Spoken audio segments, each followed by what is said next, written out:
siamo due aziende, facciamo parte io in particolar modo della Nanni Elba dell'isola d'Elba, una cooperativa agricolo-forestale, e poi il mio collega è una ditta su di Castelnuovo Garfagnana che collaboriamo quanto siamo due esperti e professionali rocciatori specializzati. Il sindaco ci ha chiamato per fare questo lavoro di disgaggio, è praticamente una pulizia della vegetazione che ricopre questa scarpata per pura pulizia, credo. Certo, insomma. Ma probabilmente anche perché le piante, insomma, all'interno esatto, possono muovere. Esatto, sia per la sicurezza della scarpata sia per la pulizia stessa.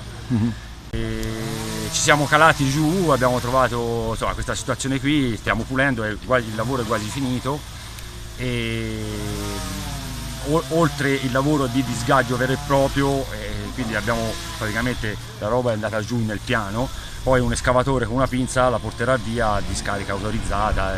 Cioè, sostanzialmente sta dicendo, man mano che è pulita la roba la mandate giù, e poi ecco, al lavoro ultimato, quindi ci sarà anche a livello visivo, anche da controllare meglio la situazione. Esatto, ora noi mentre lavoriamo, mentre tagliamo la vegetazione, certamente diamo un'occhiata se ci sono delle problematiche che in un punto abbiamo trovato e abbiamo segnalato al sindaco e all'ufficio addetto, e abbiamo consigliato perché è un masso che è incastonato, però è tutto frastagliato, quindi abbiamo consigliato di bloccarlo in situazione, perché farlo venire giù è un masso un po' troppo grosso. Poi si vede anche dalla parte di sotto, la scogliera è una scogliera importante. E quindi abbiamo consigliato di fare delle legature con funi, come si fanno di consolidamento dei massi, insomma.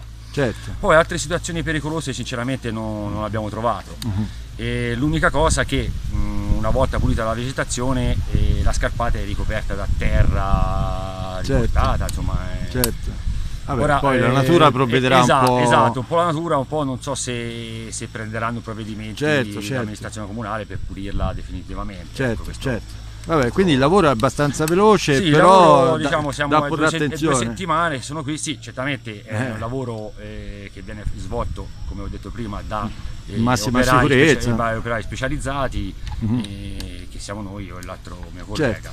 Va bene. E niente, ogni zona facciamo delle calate, ci ancoriamo con degli split particolari e via dicendo, e niente. Venite chiamate spesso, immagino, perché sì, diciamo. Beh, già mi ha detto dall'isola d'Elba. Sì, noi la nostra cooperativa è dell'isola d'Elba, e all'isola d'Elba abbiamo già fatto altri lavori, oltre che di disgaggio vero e proprio, anche dopo la pulizia a volte vogliono proprio il consolidamento con reti paramassi, con barriere paramassi, noi siamo specializzati in quel senso lì, e abbiamo fatto altri lavori all'isola d'Elba, immagino.